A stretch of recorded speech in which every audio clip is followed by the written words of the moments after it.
ఆంధ్రప్రదేశ్లో ఏం జరిగినా అది జగనే చేశాడని అనడం టీడీపీ నేతలకు అలవాటేనని ప్రతిపక్ష వైఎస్ఆర్ కాంగ్రెస్ పార్టీ అధినేత జగన్మోహన్ రెడ్డి అన్నారు.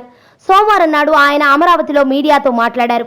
ఆరెంజ్ ట్రావెల్స్ తో తనకు సంబంధం ఉందని ఆరోపణలు గుప్పిస్తున్నారని, ఉంటే నిరూపించాలని సవాల్ విసిరారు.